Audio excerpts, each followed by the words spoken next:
نحمده ونصلي ونسلم على رسوله النبي الكريم وعلى آله وصحبه أجمعين. اللهم صل على سيدنا ومولانا محمد وعلى آل سيدنا ومولانا محمد وبارك وسلم صلاة وسلاما كثيرا كثيرا. توفیق الہی اپنے مرشد پاک کی برکت سے عصر کی اس نشست میں حکیم الامت مجدد الملت حضرت تھانوی رحمۃ اللہ علیہ کے ملفوظات کا معمول چل رہا ہے.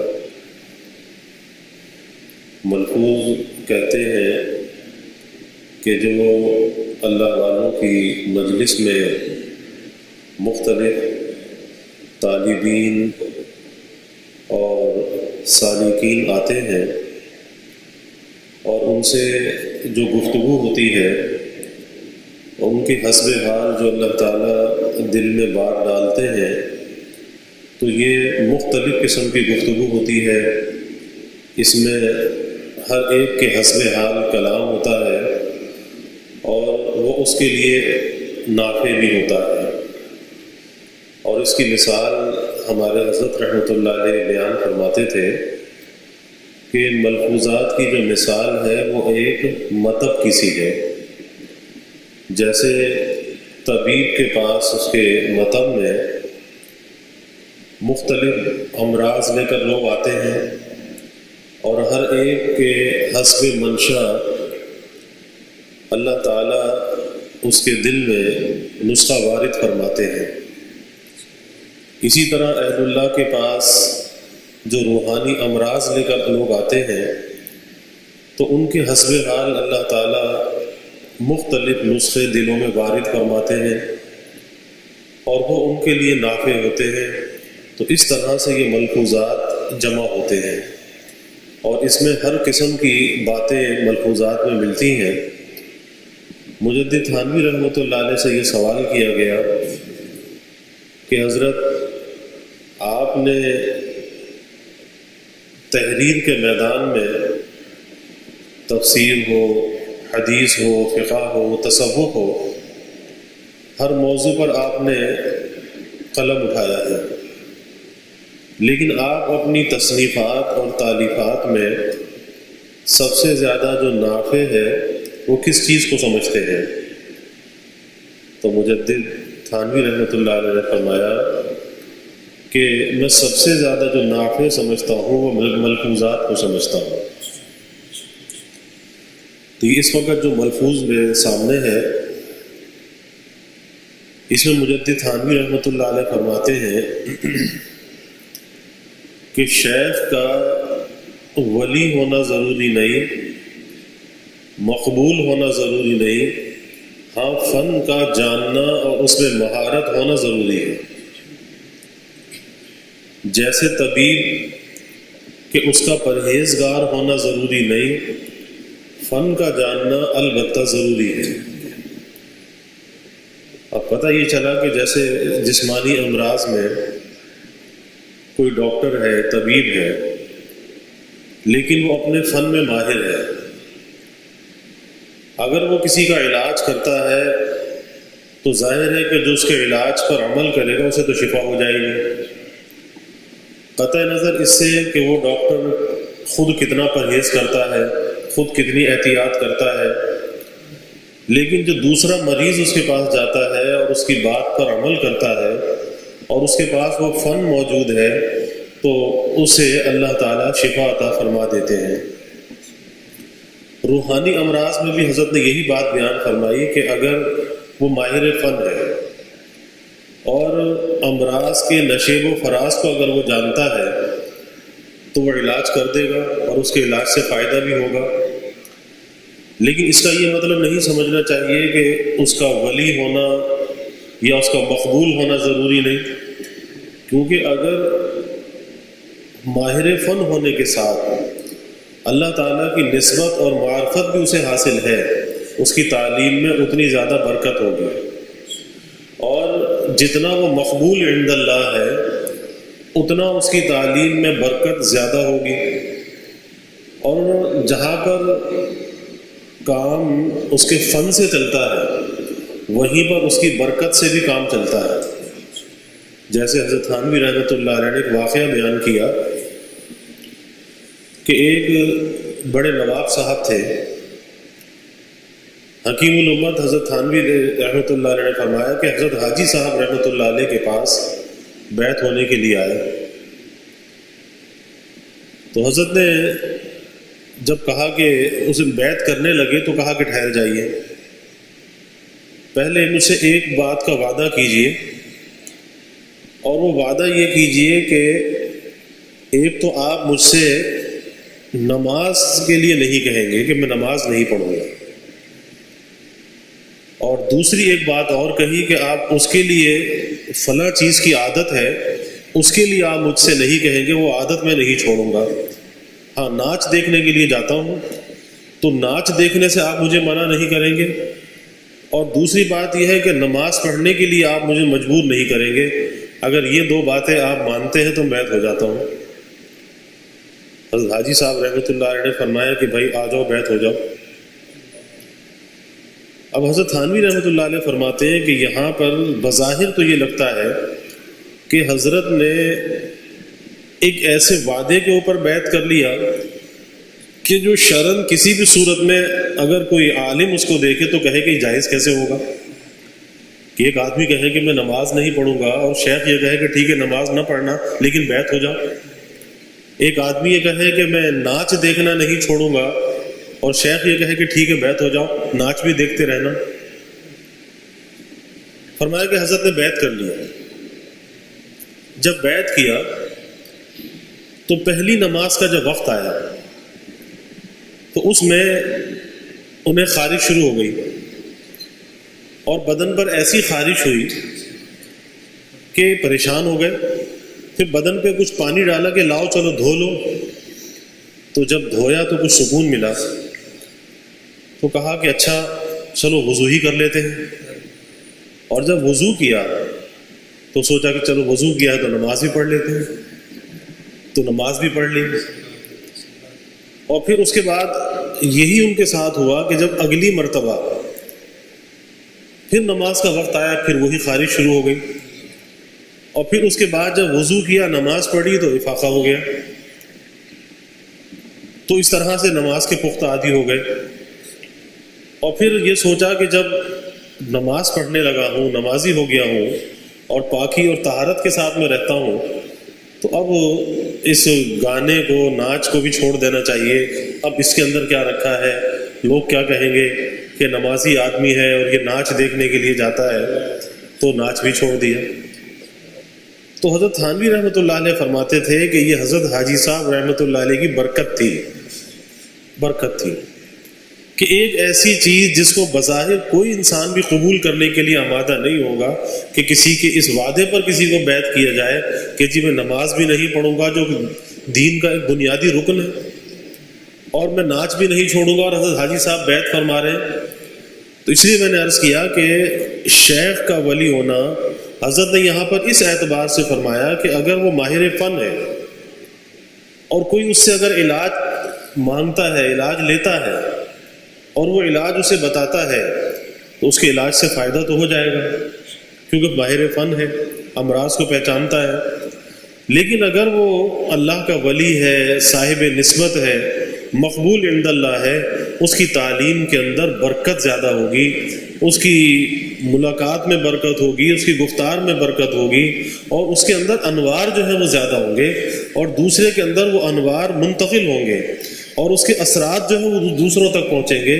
تو اس لیے اس کا یہ قطعاً مطلب نہیں ہے کوئی ماہر فن ہے اور اس کے بعد وہ جو چاہے کرے، جیسے چاہے زندگی گزارے، تو اس کا قطعاً یہ مطلب نہیں ہے، بلکہ ایک اصول کی بات حضرت نے یہاں پہ بیان فرما دی۔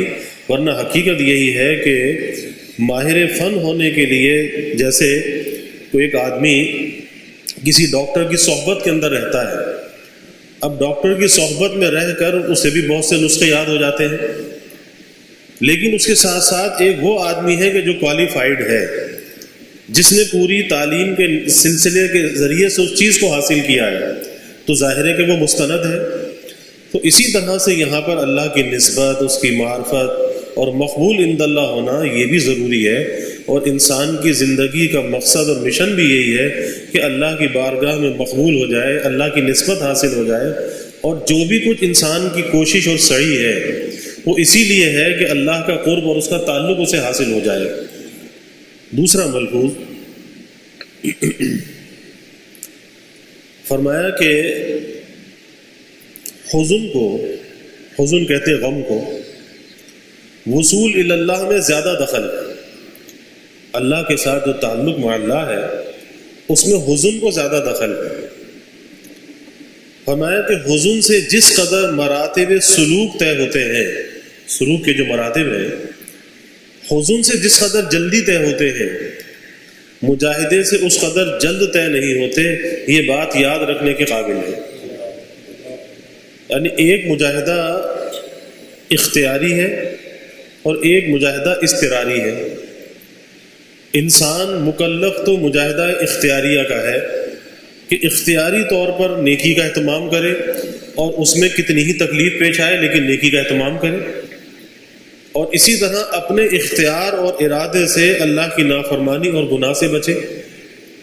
اب اس گناہ سے بچنے میں چاہے کتنی ہی مشقت پیش آئے لیکن اپنے اختیار کو استعمال میں لائے اور اللہ کی نافرمانی اور گناہ سے بچے۔ تو جو کام انسان اپنے اختیار سے، ارادے سے کرتا ہے وہ مجاہدہ اختیاریہ کہلاتا ہے، اور انسان مکلف بھی اسی کا ہے۔ اور مجاہدہ اضطراری کیا ہے؟ مجاہدہ اضطراری یہ ہے کہ غیر اختیاری طور پر کوئی بیماری آ گئی، کوئی پریشانی آ گئی، کوئی حادثہ پیش آ گیا، کوئی اپنا پیارا بیمار ہو گیا، کوئی اپنا پیارا دنیا سے چلا گیا۔ اب یہ ساری چیزیں کیا ہے؟ غیر اختیاری ہے، کہ کوئی انسان نہیں چاہتا کہ اس کے خود کے اندر کوئی بیماری آئے، اس کا کوئی پیارا بیمار ہو جائے، کوئی نقصان ہو جائے، کوئی حادثہ پیش آ جائے، لیکن من جانب اللہ ہو گیا۔ اب من جانب اللہ جو واقعہ پیش آئے، اب اس وقت انسان کو کیا کرنا چاہیے؟ کیونکہ یہ ہے غیر اختیاری مجاہدہ، اور ہمارے حضرت رحمۃ اللہ علیہ فرماتے تھے کہ یہ جو غیر اختیاری مجاہدہ ہے یہ تعلق مع اللہ کے حاصل ہونے کا بڑا عظیم ذریعہ ہے، لیکن مانگنا نہیں چاہیے۔ اللہ سے عافیت مانگنی چاہیے، اللہ سے آسانی مانگنی چاہیے، اللہ سے سہولت مانگنی چاہیے، مانگنا تو نہیں چاہیے، لیکن اگر غیر اختیاری طور پر جب وہ پریشانی آ جائے، بیماری آ جائے، مجاہدہ آ جائے، اب وہاں پر اسے صبر کرنا چاہیے اور اللہ تعالیٰ کی رضا میں راضی رہنا چاہیے۔ یہ غیر اختیاری مجاہدے جو آتے ہیں یہ اتنی جلدی انسان کی باطنی اعتبار سے تربیت کر دیتے ہیں، اور باطنی اعتبار سے اس کے اندر کی خرابیوں کو دور کرنے کا ذریعہ بن جاتے ہیں کہ جو اختیاری طور پر برسوں لگا رہتا تو وہ چیز اسے حاصل نہ ہوتی کہ جو غیر اختیاری مجاہدے سے چند دنوں میں، چند لمحوں میں حاصل ہو جاتی ہے، وہ اختیاری سے 100 برس میں بھی حاصل نہ ہوتی۔ اس لیے حضرت فرما رہے ہیں کہ حزن کو، یعنی جو غم انسان کو پیش آتا ہے، حزن، غم، اس کو وصول الی اللہ میں زیادہ دخل ہے، اللہ کے قرب میں زیادہ دخل ہے، کہ جب کوئی حزن اور غم پیش آتا ہے تو اپنے ساتھ وہ شکستگی بھی لاتا ہے، انسان کی انا کے اوپر چوٹ پڑتی ہے۔ اچھے اچھے آدمی، بڑے بڑے اکڑ والے، بڑے بڑے غرور والے، لیکن کوئی ایسی بیماری، کوئی ایسی پریشانی آ جاتی ہے، کوئی ایسا نقصان آ جاتا ہے کہ آنن فانن جو ہے وہ شکستہ ہو جاتے ہیں، اور اس شکستگی کے ساتھ اللہ کا تعلق دل کے اندر ہوتا ہے۔ اللہ دل کے اندر ہوتا ہے۔ تو یہ جو شکستگی ہے یہ در حقیقت اللہ تعالیٰ کے قرب کا ذریعہ بنتی ہے، اور اختیاری مجاہدے کا منشا بھی یہی ہوتا ہے کہ انسان کے اندر جو ایک انا ہے اس کی وہ انا اس کے اندر سے نکل جائے اور فنا اس کے اندر آ جائے، عاجزی اور انکساری اس کے اندر آ جائے۔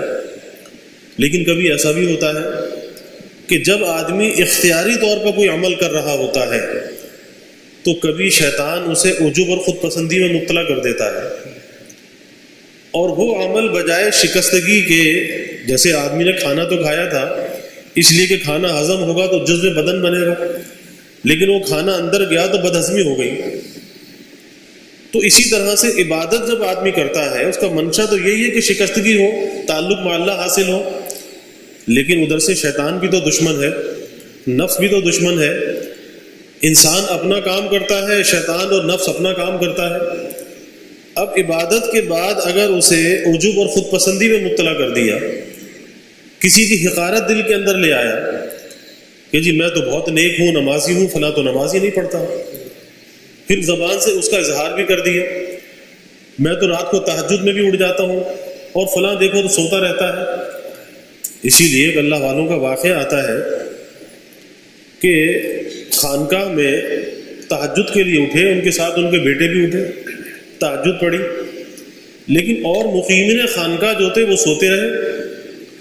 تو تہجد پڑھ کر اپنے والد سے یہ کہا، ان اللہ والوں سے یہ کہا کہ دیکھو تہجد کا وقت ہے اور یہ لوگ تو سو رہے ہیں۔ تو انہوں نے کہا کہ میاں برخوردار، یہ جو بات تم نے مجھ سے کہی ہے کہ دیکھو یہ سو رہے ہیں، اس سے بہتر تھا کہ تم بھی تہجد نہ پڑھتے، تم بھی سوتے رہتے، کیونکہ تہجد پڑھ کے تمہارے اندر ایک دعویٰ آ گیا کہ میں نے تہجد پڑھ لی، اور یہ جو سو رہے ہیں یہ تہجد نہیں پڑھ رہے، تو اس سے بہتر تھا کہ تم بھی سوتے رہتے۔ تو شیطان اپنا کام کرتا ہے، نفس اپنا کام کرتا ہے، اب وہاں پہ اس کی نگرانی کی ضرورت ہوتی ہے۔ تو کبھی کبھی ہر عبادت کا مقصد تو یہی ہے کہ بندہ اپنے عجز و انکسار کو اللہ کے سامنے پیش کرے، ہر عبادت کا مقصد یہی ہے۔ لیکن کبھی اندر کی کوئی شرارت بھی تو ہوتی ہے کہ انسان کبھی کسی کو حقیر سمجھنے لگتا ہے، کبھی کسی کے سامنے اپنی بڑائی کو بیان کر دیتا ہے، اپنی خوبی کو بیان کرنے لگتا ہے، اور اس میں نفس کی آمیزش ہوتی ہے کہ لوگ مجھے بڑا معتبر سمجھیں، بڑا بزرگ سمجھیں، بڑا اللہ والا سمجھیں۔ تو یہ نفس کی شرارت ہے، اور ہر انسان کو نفس اور شیطان اسی راہ سے مارتا ہے، اسی رنگ میں مارتا ہے۔ یہ نہیں کہتا کہ نمازی کو تو نماز پڑھنا چھوڑ دے، ایسا نہیں کرتا، بلکہ اسے عجب اور خود پسندی میں مبتلا کر کے اس کے اجر کو ضائع کرا دیتا ہے کہ نماز تو پڑھ لی لیکن اس کا اجر ضائع ہو گیا۔ تو اختیاری طور پر جو آدمی مجاہدہ کرتا ہے، اختیاری مجاہدے کے بعد کبھی کبھی انسان کے اندر عجب اور خود پسندی آ جاتی ہے، اپنے عمل پہ نظر چلی جاتی ہے، لیکن غیر اختیاری جو ہوتا ہے نا، اللہ کی طرف سے اس کا کوئی، جس کو کہتے ہیں کہ کوئی آپریشن کیا جاتا ہے، اور وہ اللہ تعالیٰ کا کوئی اس بندے پر فضل ہوتا ہے کہ اس ذریعے سے اللہ تعالیٰ اسے اپنا قرب دینا چاہتے ہیں، اللہ تعالیٰ اسے اپنا بنانا چاہتے ہیں، اس کی اندر سے تربیت کرنا چاہتے ہیں، اس کی اندر کی خرابیوں کو دور کرنا چاہتے ہیں، اس لیے کسی ایسے مجاہدے کے اندر مبتلا کر دیتے ہیں کہ جس سے کبھی واسطہ پڑا نہیں ہوتا، اچانک واسطہ پڑ جاتا ہے، اور ساری سوچ، سارے خیالات سب ایک طرف رکھے رہ جاتے ہیں اور کسی نئے راستے پہ چل پڑتا ہے۔ مثلاً جیسے کوئی آدمی بیمار ہو گیا، اب اس بیمار میں تو شکستگی آتی ہی ہے، اور اس بیمار کو تو اللہ کا تعلق حاصل ہوتا ہی ہے کہ وہ بیماری یا تو اس کے گناہوں کا کفارہ بن جاتی ہے، اور یا وہ بیماری اس کے درجات کی بلندی کا ذریعہ بن جاتی ہے۔ لیکن اس کے ساتھ ساتھ جو خدمت کر رہا ہے، اس خدمت کرنے والے کی بھی اس میں تربیت ہو رہی ہوتی ہے، اور وہ خدمت کرنے والا جو ہے وہ بھی محروم نہیں رہتا، وہ اپنی بیماری کے ذریعے سے اللہ کا قرب پا لیتا ہے، جنت کے درجات پا لیتا ہے، اور یہ خدمت کرنے والا خدمت کر کے یہ اللہ کا قرب اور جنت کے درجات پا لیتا ہے۔ تو نہ بیمار محروم رہتا، نہ خدمت کرنے والا محروم رہتا، اور اس کے ذریعے سے ایک اللہ کا ایک کائنات کا نظام ہے کہ انسانوں کی اللہ تعالیٰ تربیت فرماتے ہیں، کیونکہ وہ رب ہے نا، رب العالمین، اور رب کسے کہتے ہیں؟ تربیت کرنے والے کو۔ رب کہتے ہیں کہ جو انسان کو نقائص سے نکال کر کمالات کی طرف لے جائے وہ رب ہے۔ اور ظاہر ہے کہ ہم تو اتنے کوتاہ نظر ہیں کہ ہماری نظر اپنی کوتاہیوں پر نہیں جاتی، اپنی خامیوں پر نہیں جاتی، اپنی اچھائیوں پر چلی جاتی ہے۔ ہم کہتے ہیں ہم ایسے، ہم ایسے، ہم ایسے، اور اللہ جانتا ہے، وہ تو پیدا کرنے والا رب ہے، وہ نہیں جانے گا تو کون جانے گا؟ تو اللہ جانتا ہے کہ اس کے اندر کیا کیا خرابی ہے، اور اسے خود فکر نہیں ہے، خود اس کی نظر نہیں ہے۔ اب یہ بیماری اندر سے دور کیسے ہو، اس کی اصلاح کیسے ہو، اس کی تربیت کیسے ہو؟ تو اللہ تعالیٰ غیر اختیاری مجاہدے کے اندر مبتلا کر دیتے ہیں، اور وہ غیر اختیاری مجاہدہ اسے آنن فانن کہیں سے کہیں پہنچا دیتا ہے، تھوڑی سی دیر کا مجاہدہ۔ اس لیے کبھی گھبرانا نہیں چاہیے، اور کبھی زبان پر گلا شکوہ لے کر نہیں آنا چاہیے، بلکہ شوق کے ساتھ اپنے بڑوں کی خدمت کرنی چاہیے، شوق کے ساتھ، اور سعادت سمجھ کر خدمت کرنی چاہیے کہ اللہ نے یہ موقع دیا، اور یہ سوچ کر خدمت کرنی چاہیے کہ میں تو اس کا اہل نہیں ہوں کہ خدمت کر سکوں، لیکن ان کا احسان ہے کہ میری خدمت کو قبول کر رہے ہیں۔ یہ نہیں کہ میرا احسان ہے کہ میں خدمت کر رہا ہوں، نہیں، بلکہ یہ کہو کہ ان کا احسان ہے کہ جو میری خدمت کو قبول کر رہے ہیں، میں اس قابل کہاں کہ میں خدمت کر سکوں۔ اور انسان اگر سوچے کہ زندگی کتنی گزری، ہم نے کتنوں کی خدمت کی، تو اگر کوئی ایسا مرحلہ آ جائے تو یہ غیر اختیاری مجاہدہ ہے۔ اب یہاں پر صبر کرنا چاہیے، اور دل سے اللہ کی رضا میں راضی رہنا چاہیے، راضی و رضا۔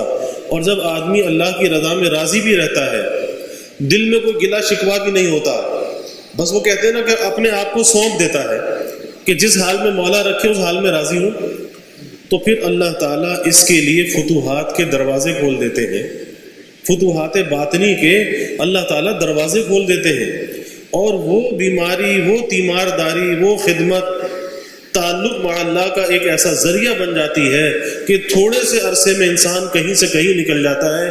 جو برسوں کے مجاہدے سے جو چیز اسے حاصل نہ ہوتی، تھوڑے سے مجاہدے کے بعد نہ معلوم کہاں سے کہاں نکل جاتا ہے۔ اس لیے مجدد تھانوی رحمۃ اللہ علیہ نے فرمایا کہ حزن سے، غم سے جس قدر جلد مراتب سلوک کے طے ہوتے ہیں، مجاہدے سے اس قدر جلد طے نہیں ہوتے۔ اللہ تعالیٰ کا نظام ہے کہ کبھی کس طرح انسان کی تربیت ہوتی ہے، کبھی کس طرح سے تربیت ہوتی ہے۔ مرزا مظہر جانے جانا دہلوی رحمۃ اللہ علیہ کتنے لطیف المزاج بزرگ ہیں کہ جو پیدائشی طور پر لطیف المزاج تھے، اور اللہ نے اتنی لطافت عطا کی تھی کہ ماں کا دائیں پستان کا دودھ تو پیا، کبھی بائیں طرف کا دودھ نہیں پیا، اور بچپن سے یہ کیفیت تھی کہ کسی بدصورت عورت کی گود میں نہیں جاتے تھے۔ ایک لطافت تھی من جانب اللہ، اتنے لطیف المزاج تھے۔ لیکن بیوی ملی کیسی ٹیڑھے مزاج کی ملی کہ رات دن برا بھلا کہتی ہے، رات دن برا بھلا کہتی ہے۔ مجاہدہ، غیر اختیاری مجاہدہ، لیکن برداشت کرتے ہیں۔ تو مریدین نے کہا کہ حضرت جو اتنا ہی آپ کو برا بھلا کہتی ہے، اتنی آپ تکلیف برداشت کرتے ہیں، تو ضرورت کیا پڑی اس کو چھوڑ دیں، دوسری شادی کرا دیتے ہیں۔ تو حضرت نے دو باتیں فرمائی۔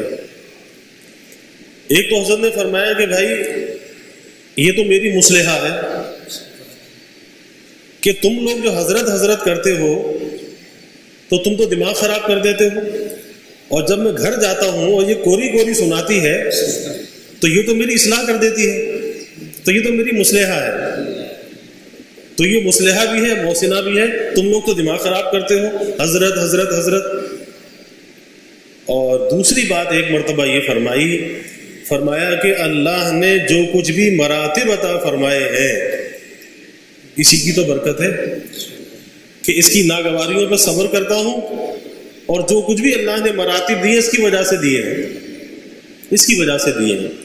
میں یہ عرض کر رہا ہوں کہ اللہ تعالیٰ کا ایک نظام ہے، کائنات کا نظام ہے کہ اللہ بندوں کی تربیت کس طرح سے کرتا ہے، کس کس راستے سے کرتا ہے، کس کس ذریعے سے کرتا ہے کہ انسان اس کا تصور بھی نہیں کر سکتا کہ کس طرح سے اللہ بندوں کی تربیت کرتا ہے۔ بس بندے کو کیا چاہیے؟ بندے کو یہ چاہیے کہ ہر حال میں راضی رہے، ہر حال میں راضی رہے، گلا شکوہ نہ کرے۔ شیخ ابو الحسن شاذلی رحمۃ اللہ علیہ کتنے بڑے اللہ والے ہیں، لیکن وہی بات کہ بیوی ملی بڑے ٹیڑھے مزاج کی، کہ ایک مرتبہ کوئی مرید آیا، گھر گیا، شہر میں آیا کہیں باہر سے، پوچھتے پوچھتے گھر پہنچ گیا، شیخ جو ہے وہ گھر پر نہیں تھے، تو گھر میں بیوی تھی، دروازے پہ دستک دی تو پوچھا کہ بھئی حضرت کہاں ہے؟ کہا کہ حضرت وہ تو ایسا ایسا ہے، بہت برا بھلا کہا۔ وہ حیرت میں کہ دنیا کے اندر تو شیخ کی شہرت ہے، چرچا ہے، اور گھر کے اندر یہ کیفیت ہے کہ بیوی اس طرح سے کہہ رہی، عجیب کشمکش میں آ گیا۔ تو کسی سے پوچھا کہ بھئی حضرت اس وقت ملیں گے کہاں؟ کہا جی شام کا وقت ہے، جنگل کی طرف جاتے ہیں سیر کرنے کے لیے۔ جنگل کی طرف چلا گیا، اب وہاں جا کر دیکھا کہ حضرت نے شیر پر سواری کی ہوئی ہے، شیر پر سوار ہے، اور سانپ ہاتھ میں ہے، اس کا ہنٹر بنایا ہوا ہے، شیر پر سوار ہے۔ حیرت میں رہ گیا، کہا کہ حضرت گھر میں وہ بلی بھی قابو میں نہیں ہے، شیر قابو میں ہے۔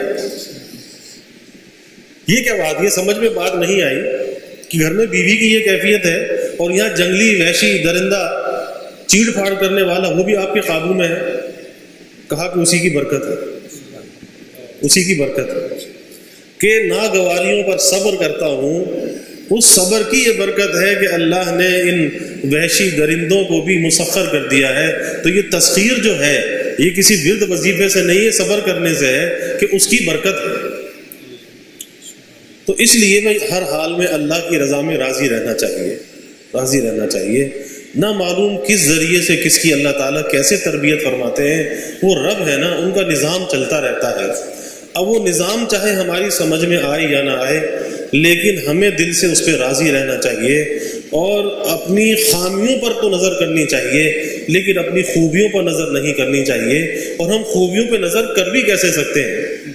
اگر ہمیں اپنی کوئی خوبی پسند بھی آ گئی، اپنی کوئی عبادت کوئی پسند بھی آ گئی، تو کیا ضرور ہے کہ اللہ کو بھی وہ پسند آ جائے؟ تو پھر اپنی خوبی پر کیسے نظر کر سکتے ہیں؟ اس لیے اپنی کبھی خوبیوں پر نظر نہیں ہونی چاہیے، بلکہ اس سے بھی ڈرتے رہنا چاہیے کہ کیا حق ادا ہوا یا نہیں ہوا، کیا اللہ کے یہاں قبول ہوگی یا نہیں ہوگی۔ اس لیے اس پہ جہاں آدمی شکر کرتا رہے وہاں پہ استغفار بھی کرتا رہے، لیکن کبھی کسی عجب میں بڑائی میں مبتلا نہ ہو، اور کبھی اپنے آپ کو یہ نہ سمجھے کہ میں ایسا اور میں ایسا، کبھی نہ سمجھے۔ اور جب ناگواری پیش آ جائے، حزن اور کوئی ملال پیش آ جائے، تو پھر اس پر سر تسلیم خم، جو مزاج یار میں آئے، پھر اللہ کی رضا میں راضی رہے۔ اور اگر خود بیمار ہے تو جب بھی راضی رہے، کوئی دوسرا بیمار ہے اس کی تیمارداری میں لگا ہوا ہے، جب بھی راضی رہے، لیکن نہ بیماری کو بوجھ سمجھے نہ تیمارداری کو بوجھ سمجھے، کیونکہ بیماری بھی آئی ہے، جسمانی اعتبار سے آئی ہے، لیکن روحانی اعتبار سے تجھے ترقی دینے کے لیے آئی ہے، اور وہ جسمانی بیماری تجھے روحانی اعتبار سے کہاں پہنچا دے گی، تیرے وہم و گمان میں بھی نہیں ہوگا۔ اسی لیے حدیث شریف میں آتا ہے کہ اللہ تعالیٰ اپنے کسی بندے کے لیے جنت کا کوئی درجہ مقرر فرما دیتے ہیں، اور وہ اپنے اختیار سے، اپنے عمل سے، اپنی کوشش سے اس درجے کو حاصل نہیں کر سکتا، کیونکہ درجہ بہت بلند ہے، اس کا عمل بھی محدود ہے، اس کی زندگی بھی محدود ہے۔ اب وہ جنت کا بلند درجہ حاصل کس طرح سے کرے؟ تو اللہ تعالیٰ غیر اختیاری مجاہدے میں، اضطراری میں مبتلا فرما دیتے ہیں۔ وہی کوئی بیماری، کوئی نقصان، کسی پیارے کا انتقال، کسی پیارے کی بیماری، کوئی بھی واقعہ پیش آ گیا، اور جب بندہ اس پہ صبر کرتا ہے اور اللہ کی رضا میں راضی رہتا ہے، تو یہ اللہ کی رضا میں راضی رہنا، یہ صبر کرنا اسے جنت کے اس اعلیٰ درجے تک پہنچا دیتا ہے کہ جو اپنے عمل سے حاصل نہیں کر سکتا تھا، اپنی کوشش سے حاصل نہیں کر سکتا تھا، لیکن غیر اختیاری مجاہدہ آیا، اس پہ صبر کیا، راضی برضا رہا، اللہ تعالیٰ وہ جنت کا بلند درجہ عطا فرما دیتے ہیں۔ اس لیے حاجی صاحب رحمۃ اللہ علیہ فرمایا کرتے تھے کہ بھائی جیسے صحت نعمت ہے، ایسے بیماری بھی نعمت ہے۔ چاہے ایک کا نعمت ہونا سمجھ میں آئے اور ایک کا نعمت ہونا سمجھ میں نہ آئے، یعنی ہم صحت کو تو نعمت سمجھتے ہیں لیکن بیماری کو نعمت نہیں سمجھتے، لیکن بیماری بھی نعمت ہے. کس لیے نعمت ہے؟ کہ وہ انسان کے گناہوں کا کفارہ بھی ہوتی ہے اور اس کے رفع درجات کا ذریعہ بھی ہوتی ہے. تو جو چیز گناہوں کو مٹانے کا ذریعہ بن جائے، درجات کی بلندی کا ذریعہ بن جائے، وہ کیا معمولی نعمت ہوگی؟ بہت بڑی نعمت ہوگی. حضرت تھانوی رحمۃ اللہ علیہ فرماتے ہیں کہ اپنی مجلس میں مکہ مکرمہ میں حرم پاک میں حضرت بیان فرما رہے تھے کہ بھئی جیسے بیماری صحت نعمت ہے، ایسے بیماری بھی نعمت ہے. چاہے ایک کا نعمت ہونا سمجھ میں آئے اور ایک کا سمجھ میں نہ آئے. اتنے میں دیکھا کہ ایک شخص آ گیا اور آ کر کہا کہ حضرت میں تو بہت بیمار ہوں، آپ میری بیماری صحت کی دعا کر دیجیے. تو حضرت تھانوی رحمۃ اللہ علیہ فرماتے ہیں کہ دل میں یہ ایک خیال آیا، ایک اشکال سا آیا کہ ابھی تو حضرت نے یہ بیان فرمایا کہ بیماری بھی نعمت ہے، تو جب نعمت ہے تو نعمت کو دور کرنے کی دعا کیسی؟ ایک اشکال آ گیا. لیکن بھی فرمایا کہ اللہ والے جو ہوتے ہیں وہ ضدین کو جمع کر دیتے ہیں. کہ حضرت حاجی صاحب نے دعا کے لیے ہاتھ اٹھا دیے اور عرض کیا کہ یا اللہ، جیسے صحت نعمت ہے، ہم مانتے ہیں کہ بیماری بھی نعمت ہے، لیکن یا اللہ نعمت بہت بڑی ہے اور بندہ اس نعمت کا متحمل نہیں ہے، اس لیے اس بیماری والی نعمت کو صحت والی نعمت سے بدل دیجیے. بیماری والی نعمت کو صحت والی نعمت سے بدل دیجیے. اب اس کا نعمت ہونا بھی باقی رہا اور اس کے بدلنے کی دعا بھی فرما دی. تو یہ عارف کا کام ہوتا ہے کہ وہ جامع ازداد ہوتا ہے کہ وہ ضدین کو جمع کر دیتا ہے. تو اس لیے بھائی ہر حال میں انسان کو اللہ کی رضا میں راضی رہنا چاہیے اور اصل چیز جو ہے وصول اللہ ہے. اور یہ جو سالک ہے جو سلوک کے منازل کو طے کر رہا ہے، اب اسے پتہ نہیں کہ اللہ تعالیٰ کس راستے سے اس کو لے کر جائے، اسے نہیں معلوم. اس لیے اپنی تجویز نہ ہو کہ میرے لیے ایسا ہونا چاہیے.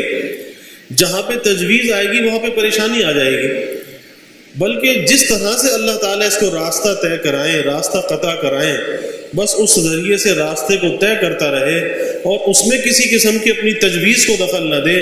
کیونکہ جہاں پر تجویز آتی ہے وہاں پہ پریشانی آتی ہے. کیونکہ جیسا یہ چاہے گا ویسا تو ہوگا نہیں، ہوگا تو وہی جو اللہ تعالیٰ چاہیں گے. تو کیوں نہ اپنی مرضی کو اللہ تعالیٰ کی مرضی میں ضم کر دے اور اللہ تعالیٰ کی مرضی کو غالب کر دے.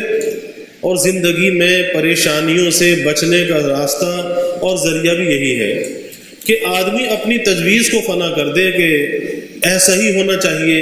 نہیں، اپنی تجویز کو فنا کر کے بلکہ اللہ تعالیٰ کو سونپ دے. جو کچھ بھی ہے اللہ کی رضا میں راضی رہے اور اللہ کو سونپ کر اس راستے میں چلتا رہے. بس جس راستے سے وہ لے کر جائیں گے وہ راستہ تیرے لیے سب سے بہتر ہے. اب وہ چاہے وہ ہنساتے کھلاتے لے جائیں اور وہ چاہے رلاتے رہ جائیں، جس طرح سے بھی لے جائیں، ان کی مرضی مالک ہے اور انہیں اپنی ملک میں تصرف کرنے کا اختیار ہے، وہ جیسے چاہے تصرف کریں.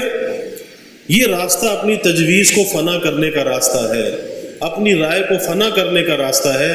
اور جس نے اس راستے میں اپنی تجویز کو فنا کر دیا، بس اس کے لیے پھر یہ راستہ بڑے مزے کا ہے، بڑے لطف کا راستہ ہے.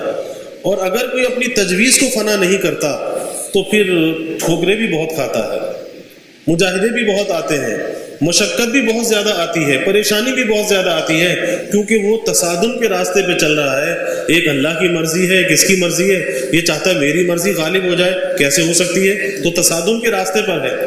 تو یہ راستہ تصادم کا راستہ نہیں ہے، بلکہ یہ راستہ اپنے کو مٹانے کا ہے، یعنی اپنی تجویز کو فنا کرنے کا. اللہ تعالیٰ ہمیں رضا بالقضاء کا مقام بھی عطا فرمائے اور اللہ تعالیٰ اپنی مرضیات پہ چلنا ہم سب کے لیے آسان فرمائے. وآخر دعوانا الحمدللہ رب العالمین والعاقبۃ للمتقین والصلاة والسلام علی اشرف الانبیاء والمرسلین.